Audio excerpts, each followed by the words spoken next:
Et on a maintenant une bonne idée de ce qui rend vos réseaux respectifs uniques, de leurs initiatives concrètes. On entre désormais dans le cœur du débat de cette émission. Qu'est-ce qui empêche l'économie de l'impact de devenir la norme alors qu'elle est portée depuis longtemps et de différentes façons? Qu'est-ce qui freine la généralisation de l'économie à impact? Qui se lance là aussi? Moi, je vais commencer peut-être par un Oui. peu plutôt une prise de recul philosophique, en fait. C'est que, globalement, on nous a appris qu'une entreprise était là pour faire gagner de l'argent à son dirigeant. Si on part de ce constat-là, en gros, ça fausse tout le système et ça empêche les gens de prendre le recul nécessaire pour se dire: «Tiens, il y a peut-être autre chose à faire avec mon entreprise ou avec l'argent qu'elle va gagner» et à partir du moment où les entreprises, les entrepreneurs, les dirigeants, vont prendre conscience que, elles sont pas là juste pour gagner de l'argent elles, mais qu'elles peuvent avoir un impact plus fort, ça peut changer les choses, en fait. Donc, commençons déjà par leur permettre de prendre conscience qu'il y a d'autres façons de faire du business, qu'il y a, heu, un moyen d'impacter l'écosystème local, territorial, etc., et l'environnement positivement. Donc juste déjà une prise de conscience. Et on se rend compte dans le mouvement, au CGD par exemple, donc c'est des dirigeants qui arrivent dans le mouvement, et effectivement ils ont été biberonnés toute leur vie, hein, une entreprise c'est là pour gagner de l'argent. Oui, mais ceci là, ça peut avoir aussi un impact positif au-delà de juste générer du résultat financier. Ça peut avoir un impact social, sociétal, environnemental. Donc déjà, juste commençons par permettre aux gens de prendre conscience. Mmh. Ça Oui, là, pour le coup, je prends ma casquette Murphy, qui est une entreprise, de l'ESS agréée ESUS, donc une entreprise solidaire d'utilité sociale.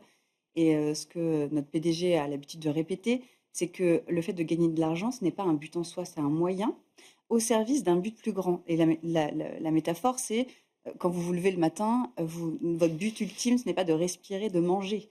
Vous respirez, vous mangez pour réaliser d'autres choses. Vous réalisez à travers votre travail, à travers vos engagements associatifs. Et ben, faire cette bascule-là, qui est très intéressante, qui a été très bien dit, hem, par, excusez-moi, Mathieu. par Mathieu, c'est ça, c'est l'entreprise, son but ultime, dans les enjeux du 21e siècle et même les enjeux du 22e siècle après, parce qu'on est déjà pratiquement au tiers de ce siècle-là, ça va être de contribuer à, construire une société pérenne, une société apaisée. Et pour ça, il faut qu'elle puisse gagner sa vie, il faut qu'elle puisse être pérenne financièrement, mais il faut qu'elle contribue Mm. à quelque chose qui la dépasse. Mmh.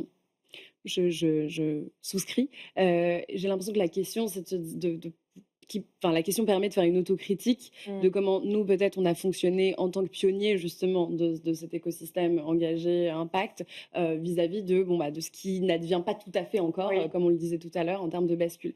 Oui, Heu est-ce que c'est une question de culture d'entreprise, Exactement, parce qu'on pourrait y incomber beaucoup de facteurs externes, de se Ouais. dire: «Bon, ben, voilà, il y a des personnes qui ont des intérêts privés qui défendent, qui sont organisées, des milliardaires qui, possèdent tel ou tel canaux médiatique qui permettent de» Mmh. enfin, on pourrait aller chercher ces facteurs-là. Moi, je trouve intéressant de faire notre autocritique aussi, en se demandant qu'est-ce qui peut-être ne favorise pas justement l'émergence d'une parole, d'un récit qui peut être mobilisateur, vous en Ouais. parliez Mathieu, et de revenir un peu sur le rôle de l'entreprise plus largement que, sa capacité à générer de l'argent et à, voilà, financer le dirigeant. Moi, je crois qu'aujourd'hui, on a encore du mal à faire alliance sur nos complémentarités. C'est-à-dire que des secteurs sont là pour créer la prise de conscience. Je pense au Centre des jeunes dirigeants, le CJD, vous parliez de formation Mathieu, enfin moi je trouve ça génial. Nous, on serait incapable de faire ça au mouvement Impact France, d'aller former des dirigeants sur des sujets de transition écologique et sociale, et c'est génial. Je pense à Bicorp qui va certifier, qui va pouvoir objectiver l'engagement d'une entreprise en créant une certification. Et nous, par exemple, plutôt sur la dimension politique, justement, pour être en capacité de représenter une parole collective, globale, en plaidoyer. On dirait que c'est un peu ça notre expertise. Et je crois qu'aujourd'hui, on n'est pas encore complètement mûr sur la capacité d'identifier les expertises, et du coup, Mmh. les endroits où on peut être complémentaires, les endroits où on peut se soutenir pour permettre aux uns et aux autres d'être meilleurs, en fait, d'être les meilleurs Mmh. sur ce sujet-là. Comment on fait pour que le CGD soit le meilleur espace de formation de tous les dirigeants de France sur ces sujets-là? Comment on fait pour que Impact France rentre dans le dialogue social? Parce que c'est ça, nous, c'est être une organisation patronale. Bon, c'est pas le rêve de tous les réseaux d'entreprises, hein, parce que c'est quand même se piffrer un certain nombre de contraintes. Et donc, comment on fait pour, nous, peut-être continuer de monter sur ce projet-là? Comment on fait pour que sur le secteur de l'économie circulaire, EC 2027 devienne le leader aujourd'hui de la pensée sur, ou le leader, ou en tout cas un des leaders sur ces sujets-là? Moi, je crois que c'est vraiment comment on travaille à cette complémentarité, comment on crée une tactique justement qui réponde avec voilà, tout ce qu'on peut faire de mieux, et justement de ne pas forcément rester sur des incantations trop larges pour réussir à être efficace. Peut-être Je te laisse. pour essayer de résumer, deux Mm. freins et une opportunité, ça fera peut-être la transition avec la question suivante.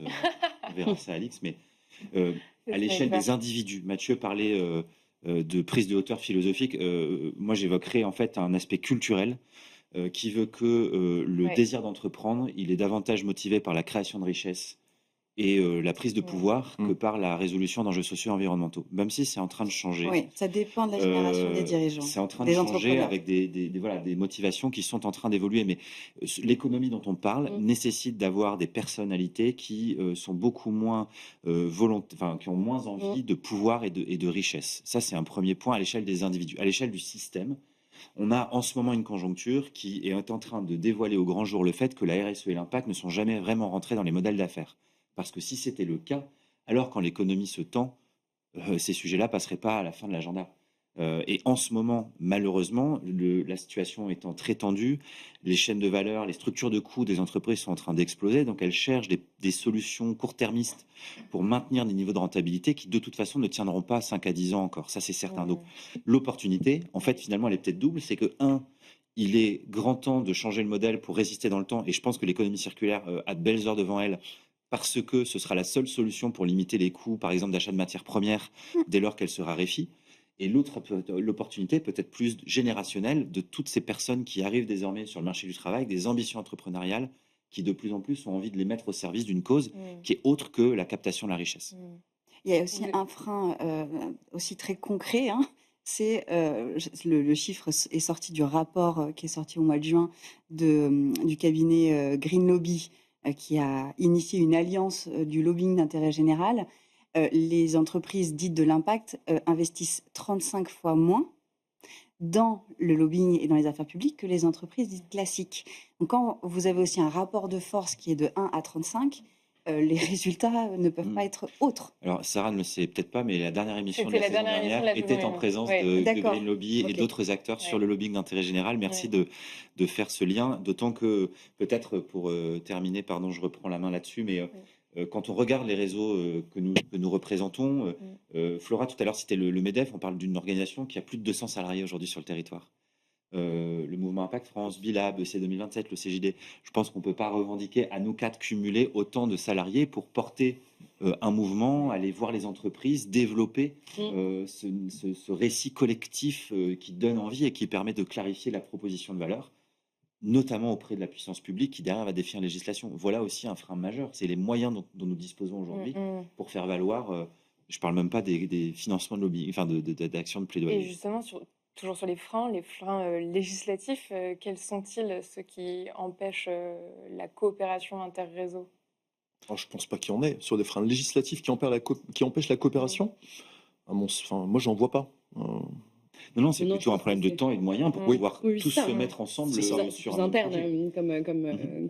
comme enjeu. C'est un enjeu à la fois, je pense, interpersonnel. Enfin, je pense qu'il y a comme toute coalition, toute coopération, il y a un moment donné, il y a quand même des gens à la manœuvre, il y a des personnes. Enfin, c'est pas juste des grandes idées, c'est des personnes qui doivent sentir la même intuition, doivent se connaître, etc. Donc, je pense qu'il y a vraiment un effort qui est en train d'être dépassé, hein, mais quand même un effort d'interconnaissance, de confiance, etc., pour avoir envie de travailler ensemble et avoir envie d'être fort ensemble. Puis, il y a un sujet, comme tu le disais, Thomas, d'enjeux court-termistes, mais on n'est pas les seuls à faire face à ça. Mais un enjeu de court terme, long terme, c'était le thème des universités d'été de cette année organisée par Impact France, mais de se dire comment mon réseau qui a des enjeux financiers, partenariats stratégiques et autres très court terme peut également prendre le temps de s'inscrire dans des dynamiques dont on ne voit pas le résultat dans l'immédiat, mais dont on croit que à moyen long terme, ça peut avoir un effet. Et ça, c'est aussi des logiques et des raisonnements qu'on demande et qu'on appelle de nos voeux pour les entreprises de nos réseaux, mais qu'on doit peut-être aussi s'appliquer à nous-mêmes. Moi, je crois qu'il y a vraiment un travail aussi à faire pour se demander comment nous-mêmes, on n'agit pas aussi dans des logiques d'un système économique qu'on le connaît, qui est contraint, qui est voilà, qui est pressurisant sur ses dimensions financières et autres, pour prendre du recul et montrer l'exemple aussi sur nos coopérations. Est-ce que vous avez des expériences, des exemples à partager, d'alliances qui ont montré, leurs limites? Mmh. Qui ont montré leurs limites. Mmh. On n'a pas envie de dénoncer Ouais, Ça- les échecs, les il y a ça aussi. échecs. Non, mais c'est Est-ce ça, que tout le monde est d'accord? toute expérience peut avoir ses limites. Mmh. Je pense que les plus gros freins à une expérience, une coalition, Mmh. une coopération, c'est potentiellement la notion d'ego dont Thomas parlait tout à l'heure. Vous ne l'avez pas dit avec ces mots-là, mais en gros, pourquoi on veut monter une boîte dans le système classique, on va gagner de l'argent pour s'enrichir personnellement. Et dans les alliances, ça peut être pareil. Pourquoi est-ce qu'on veut s'allier? Peut-être que l'un veut tirer l'épingle du jeu, etc.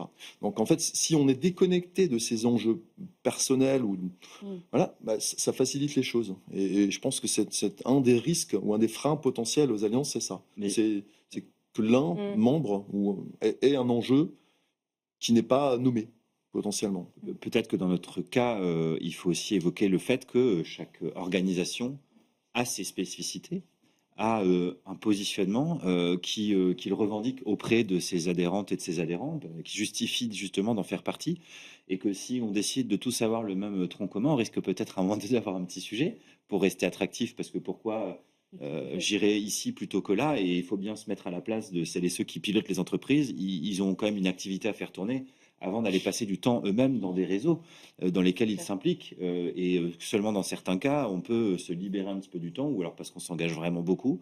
Mais il y a pour moi une limite, c'est celle-ci, c'est trouver le tronc commun qui soit suffisamment puissant pour que ce soit mobilisateur et que ce soit plus lisible, Mmh. sans dénaturer ce que chacun peut avoir revendiqué derrière, pour rester attractif vis-à-vis des entreprises qui le font vivre, qui font vivre le réseau, qui font vivre les équipes qui développent des programmes, des formations. Mmh. Et ça, c'est peut-être le gros défi qu'il va falloir qu'on arrive, nous, à soulever ensemble. Et la bonne nouvelle, c'est qu'on a plutôt tendance à avoir envie de le faire, je crois. Donc, il n'y a plus qu'à. Mmh. Trouver du temps ou trouver de l'argent, parce qu'il y a aussi des petites entreprises qui décident de créer un ETP complet d'un poste de directeur d'affaires publiques ou chargé des relations institutionnelles. Et quand on a des entreprises comme ça qui voient l'opportunité, l'intérêt de dédier quelqu'un à 100% à faire du long terme, c'est ça en fait les affaires publiques, à labourer son champ, à tisser sa toile de manière à ce que lorsqu'il y a une fenêtre d'opportunité, on ait tout le réseau qui est mis en place, on ait fait ses bons muscles pour pouvoir tirer le but et que le ballon arrive dans la cage du but. C'est ça, en fait, l'objectif ultime d'un directeur d'affaires publiques. Et quand on a un dirigeant assez visionnaire pour pouvoir consacrer un ETP complet là-dessus, il faudrait qu'on ait plus d'entreprises de l'impact qui fassent ce choix-là. Et on pourra créer le réseau des chargés d'affaires publiques des entreprises de l'impact. Et là, ça deviendra très, très intéressant. Et Mathieu, du côté des jeunes dirigeants, quels sont les leviers efficaces pour convaincre, mobiliser Peut-être jusqu'à Ouais. quel âge va un jeune dirigeant? Ça peut C'est une excellente question. Ouais, C'est comme le en baby lien pop, avec on mon. se demande. Alors, jeune dirigeant, le jeune dirigeant, c'est une histoire d'état d'esprit et pas d'état civil. D'accord. On a des critères d'âge dans les fonctions électives, D'accord. mais pas dans l'adhésion au mouvement. Non, mais c'est important de le rappeler. Parce C'est que très il faut important, pas que c'est les gens très se important. limitent à Non, être tout à fait. attirés par le projet On de a des société, gens qui ont 60 ans dans le mouvement voilà, on peut parce rester qu'elles jeune sont en toute sa vie. capacité d'expérimenter des choses. Quand on parle de semaines de 4 jours, ça ne convient pas à tout le monde. Alors, entre nous, globalement, a priori, il est vraisemblable qu'on soit relativement d'accord sur les sujets. Et c'est un des sujets d'ailleurs à aborder, c'est qu'on échange souvent entre personnes qui sont d'accord. Oui. Et je pense qu'il faut qu'on fasse attention parce Oui. que quand on parle de semaine de 4 jours entre nous, a priori, on va trouver un terrain d'entente. Par contre, quand on en parle à l'extérieur, ça peut faire grincer très violemment. Donc, déjà, il faut convaincre en interne de l'intérêt du sujet. Déjà, qu'est-ce qu'on entend par semaine de 4 jours, par On est exemple? bien d'accord. Semaine de 4 jours, semaine en 4 jours. Enfin, il y a plein de sous-sujets dans le sujet. Et il faut réussir à se mettre d'accord sur les terminologies d'abord. Et après, il faut réussir à convaincre les gens, à embarquer. On a la chance d'être structuré, d'être très structuré au CJD. Mais du coup, effectivement, on a 128 associations à fédérer d'une certaine façon. 128 associations qui sont fédérées, entre guillemets, par 15 associations régionales qui sont fédérées par une tête de réseau. Donc, ça a une force, c'est que chacun est très, très agile. Et en même temps, effectivement, il faut réussir à embarquer tout le monde dans le même système. Mmh. Alors, on a un mode de gouvernance au CJD qui est relativement partagé, puisqu'on a un principe, pour caricaturer un peu, de grands électeurs. On a un conseil d'administration représenté par des présidents de région, etc. Donc, on a une gouvernance qui, normalement, permet de porter des projets qui vont parler à un maximum de membres. Mais c'est vrai que c'est un équilibre subtil à trouver. Ça, c'est très important. Mmh. Je crois qu'une des conditions pour des alliances Oui, périclites, oui. c'est l'absence d'ancrage local. Ancrage local ne veut pas nécessairement dire des représentations locales, physiques, partout, mais c'est d'être vraiment connecté aux réalités terrain, Mm. aux réalités des membres, parce que ça va vite qu'un réseau Oui. soit déconnecté du terrain, pense par lui-même et ne traite pas des sujets du quotidien de ses membres.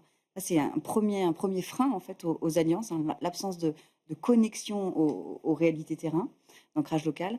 Et peut-être le deuxième frein, c'est l'absence de clarté de l'objectif poursuivi. Ici, là, on parle d'impact, on parle de faire la transition vers une économie plus pérenne, plus juste, c'est beaucoup trop vague. Il faut que l'objectif défini au sein d'une coalition soit extrêmement précis, bien écrit, et qu'on se soit assuré qu'il soit partagé auprès de tous les membres. Flora, vous êtes d'accord sur cette notion Complètement. d'objectif? Je suis complètement d'accord. Je pense qu'il y a, il y a 3 niveaux, quoi. Il faut avoir une vision commune, être d'accord sur le grand récit fédérateur, porteur, etc. Là, ça peut être effectivement transition économique, transition sociale, écologique de l'économie, ou voilà, des choses qu'on a l'habitude de se dire entre nous. Je pense qu'il y a un deuxième niveau qui est plutôt d'avoir des objectifs stratégiques très définis. C'est-à-dire qu'il n'y a rien de plus démobilisateur dans une coopération, quelle qu'elle soit, que de se dire, en fait, je sais pas bien où on va. C'est très sympa, je sers des pinces et les gens ont l'air mus par les mêmes convictions que moi, mais en fait, pourquoi faire? Et donc, je pense qu'il y a vraiment besoin de poser des objectifs assez précis. Je pense justement au sujet CSRD, par exemple, il y a quelques mois, il y a eu une coalition, je dirais, de fait autour du sujet CSRD parce qu'on partageait cette grande vision autour du Green Deal européen, on partageait des mécanismes précis sur le paquet omnibus, en tout cas désaccord avec la proposition de la Commission à ce moment-là. Et donc, ça a permis vraiment de fédérer une alliance de fait avec des prises de parole coordonnées, avec une capacité d'être lisible, je me répète là-dessus, mais en externe. Et donc, ces objectifs-là, ils sont vraiment importants, je souscris.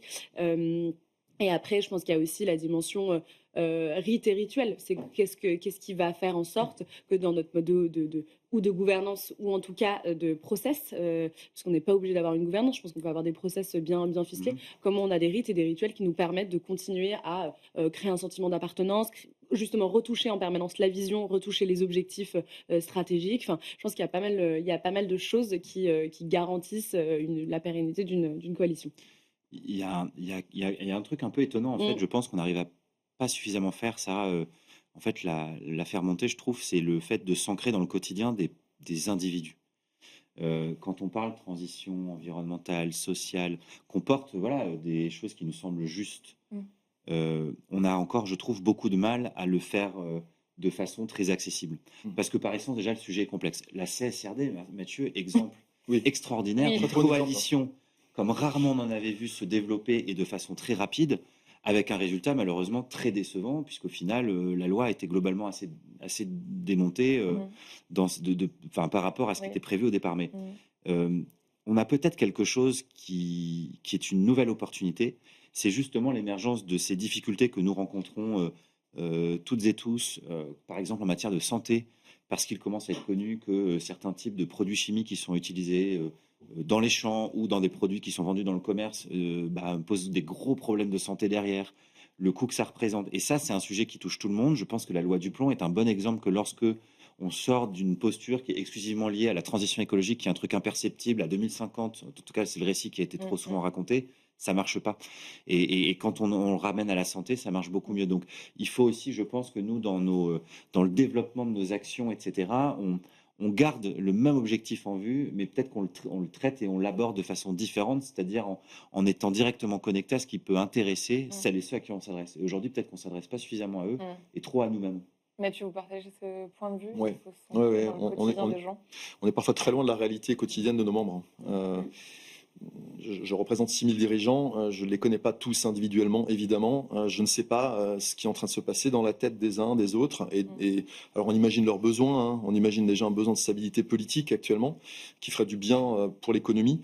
Mais au-delà de ça, effectivement, il faut qu'on se mette au contact. Alors, on a par chance, on a des outils au CJD pour être au contact des problématiques des dirigeants. On a des groupes d'accompagnement à la décision qui fonctionnent de façon très locale, où un dirigeant qui a une problématique peut regrouper 6, 7, 8 dirigeants sur la thématique de sa problématique. Donc, on arrive à remonter des besoins, mais c'est traité de façon ponctuelle et individuelle, là où il faudrait un besoin collectif. Alors, on a organisé, on appelle ça un tour des régions au début de notre mandat avec Kitri Idiar, vice-présidente.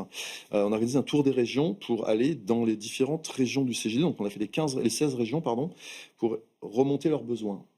C'est quoi vos problématiques majeures du moment en tant que dirigeant? Donc, on est allé se connecter. Et pour autant, ça reste on a fait des ateliers en intelligence collective pour remonter les problématiques majeures. Et il est certain qu'on ne peut pas adresser toutes les problématiques de tous les dirigeants.